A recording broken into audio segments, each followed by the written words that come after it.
Le docteur Bob se devait d'opérer un patient, mais on ne savait pas s'il pouvait accomplir correctement cette opération. Cette série d'opérations qu'il devait performer, c'est lui qui les avait commencées, et c'était à son tour de les terminer sur la table d'opération. Il était dans un état terrible. Comment pourrait-il arriver à opérer? Anne et moi avons décidé de procéder à un suivi sérieux, jour et nuit, du docteur Bob, et le matin de l'opération, aux alentours de 4 heures, je regardais le docteur Bob, qui était alors bien éveillé, bien sûr, et il me dit, voilà, je vais passer à travers. Et je lui demanda s'il parlait de l'opération, et il dit, bien sûr, l'opération. Malgré son état encore douteux, Anne et moi l'avons conduit à l'hôpital. Et juste avant d'y entrer, il a pris une pilule et bu une bière, et entra à l'hôpital pour pratiquer l'opération. Imaginez comment nous nous sentions, Anne et moi, attendant anxieusement dans la voiture. Après un certain temps, il est réapparu. On rentra à la maison et il disparut à nouveau dans sa voiture. Ces heures d'attente nous parurent interminables pour Anne et moi. Quand il est finalement réapparu, beaucoup plus tard, il nous avoua qu'il était allé réparer ses torts envers des personnes qu'il avait lésées. Il avait alors commencé à pratiquer ce que sont aujourd'hui les principes des alcooliques anonymes. Alors ce fut le début pour le docteur Bob et moi d'une grande aventure. Plus tard, le docteur Bob me dit, « Bill, ne devrait-on pas travailler sur d'autres alcooliques? » C'est une bonne idée, et je répondis que je voulais bien, mais que l'on devait trouver des moyens de se protéger aussi.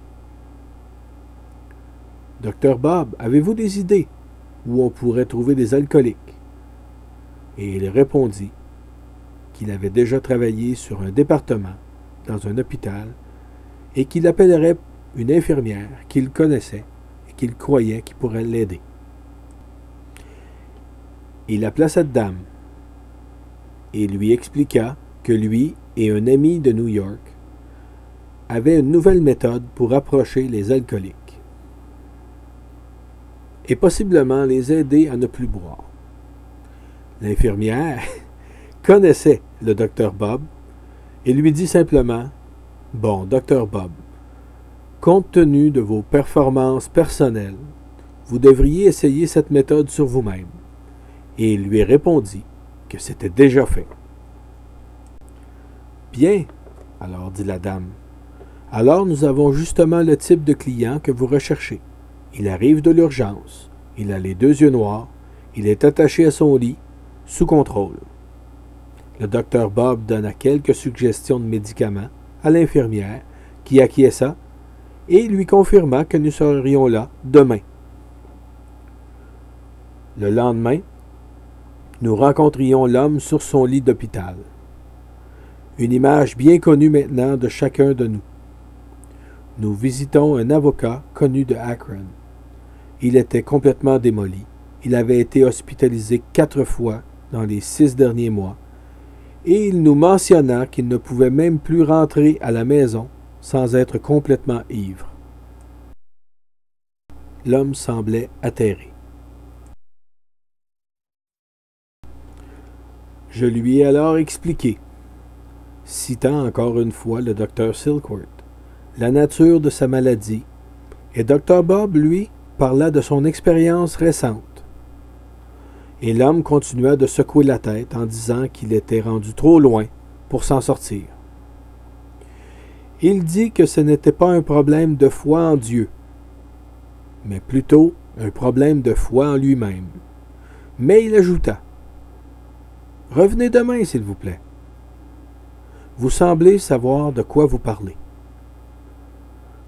Alors le lendemain, nous y sommes retournés. Sa femme était là, tout près de son lit. Et notre nouvel ami, Bill, pleurait et dit à sa femme que nous connaissions son état et tout ce que ça implique, et se rappela que pendant la nuit, il avait songé et songé. Et finalement, il commença à saisir que si nous avions pu le faire, il le pouvait aussi. L'histoire de Bill peut aussi être lue en détail dans le gros livre des Alcooliques Anonymes. C'est à ce moment précis que Bill dit à sa femme « S'il vous plaît, ramasse mes vêtements, on s'en va à la maison. » Arrivé à la maison, il s'est immédiatement engagé dans une campagne électorale dans laquelle ses adversaires ont utilisé son alcoolisme. Mais il est resté sobre et il est demeuré pendant toute sa vie. Jusqu'à sa mort récente, Bill avait gardé la foi. En rétrospective, on voit bien que cela signifie que le premier groupe des Alcooliques Anonymes avait déjà pris forme à l'époque à Akron, en Ohio, cette petite ville juchée sur une colline.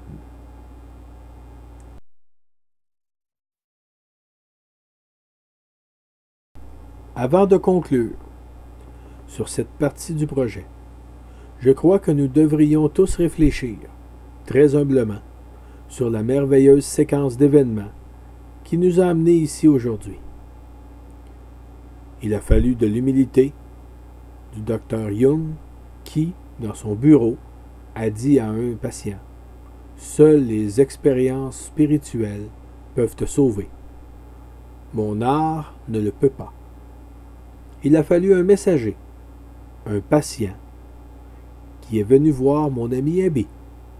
Puis il a fallu Abby, qui a pris le temps, qui s'est soucié de moi et qui m'a respecté. Dans cette chaîne de tous les premiers événements, personne n'a été plus important que le docteur Silkworth, celui que plus tard on appellera le petit docteur qui aimait les ivrognes. N'oublions pas que c'est lui qui nous a expliqué la nature de notre maladie. C'est lui qui, pendant sa vie, s'est occupé de 40 000 cas, environ 12 000 après le début des AA. Sa contribution fut indispensable. Je le répète, il a été le petit docteur qui a effectivement aimé les ivrognes. Les Alcooliques Anonymes ne pourront jamais remercier assez le Dr Silkworth pour tout le travail, l'ouverture d'esprit et le débroussaillage qu'il a fait pour aider la maladie de l'alcoolisme à être reconnue aujourd'hui par la médecine. Tout cela pendant que 4 ans plus tôt, durant cette période terrible de consommation, Lois m'épaulait. Si elle ne l'avait pas fait, je ne serais probablement pas vivant pour faire partie de cette chaîne. À ce moment-ci, Lois, je pense qu'il serait bien si tu pouvais témoigner de tes sentiments, des premiers jours quand j'allais mieux, ainsi que de tes réactions par la suite. Il serait bien aussi d'avoir l'autre version de la médaille, connaître ton histoire, la façon que tu l'as vécue. Je crois que c'est important. Bien sûr que j'étais ravie. Quand je suis allée te voir à l'hôpital, tu étais différent. Je savais que quelque chose d'extraordinaire t'était arrivé. Je savais que tu ne boirais plus, je n'en ai jamais douté. J'en étais extrêmement reconnaissante. Et ce sentiment de joie m'a habité assez longtemps. Puis, il a commencé à disparaître. Je ne savais tout simplement pas ce qui se passait. j'étais devenue maussade. Jusqu'au jour où tu m'as dit de me dépêcher et de me préparer à aller à une rencontre. Je t'ai alors lancé un soulier, tu t'en souviens? Ça ne t'a pas vraiment dérangé, mais je me demandais à ce moment-là pourquoi je perdais patience. J'ai donc commencé à réfléchir sur ma relation avec toi, avec moi-même, mon moi intérieur. J'ai réalisé que j'étais pleine de ressentiment à l'effet que quelqu'un avait fait quelque chose que toute ma vie j'avais voulu faire. Toute ma vie, mon seul et unique but avait été de te garder sobre. Puis, quelqu'un est venu et avait fait le travail en 2 minutes. J'étais également irritée parce que nous ne passions plus de temps ensemble. Nous n'avions plus nos belles fins de semaine que nous aimions tant. La maison était maintenant pleine d'ivrognes et je ne te voyais plus. Tu étais toujours parti pour aller aider quelqu'un et en ramener encore à la maison. J'aimais avoir ces gens à la maison, mais je n'avais plus l'impression que quelqu'un avait besoin de moi. À mes yeux, j'avais été utile auparavant. J'avais eu un gros travail à faire et maintenant, plus rien. Je ne savais plus où j'en étais. Malgré tout, j'étais entièrement reconnaissante pour cette chose merveilleuse. Bien que j'aie été confuse quant à la place que je devais occuper. Je n'avais plus le rôle que je tenais auparavant. Puis, j'ai réalisé que moi aussi, je devais vivre avec les 12 étapes. C'était aussi important pour moi que ça l'était pour toi. Peut-être pas aussi évident, mais tout aussi important. Je crois que ça résume ma pensée. Lois a continué les 12 étapes, et comme vous le savez, elle est demeurée dans les AA. Comme je l'avais déjà mentionné, elle a accueilli 6000 personnes de plus dans cette maison. Comme vous venez de l'entendre, elle vous a bien exposé l'énorme problème que beaucoup de familles d'alcooliques vivent au début. Nous, alcooliques, avons grandement erré sur ce que c'étaient ses besoins. Lois a exposé ce problème et elle a participé à la recherche de solutions dans les groupes Al-Anon.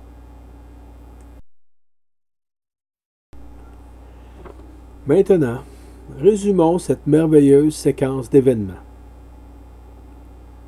J'ai commencé à travailler avec les alcooliques à New York.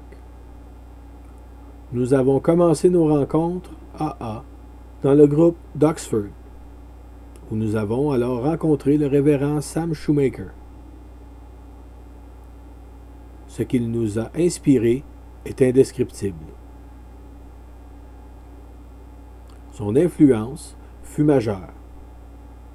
Les principes sur lesquels se basaient les membres du groupe Oxford les ont menés à l'écriture des 12 étapes et à la publication de notre livre Alcoolique Anonyme. Puis ensuite, nous avons rencontré d'autres personnes indispensables dans la chaîne.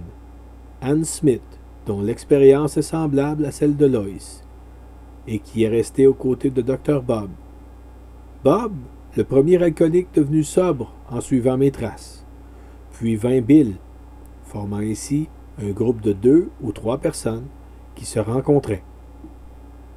Pour nous, aux Alcooliques Anonymes, ce fut le début. Si cela signifie que la communication entre vous et nous fut utile et agréable. Je souhaite qu'il y en ait beaucoup d'autres. Entre-temps, que Dieu vous bénisse et qu'il bénisse les alcooliques anonymes pour toujours.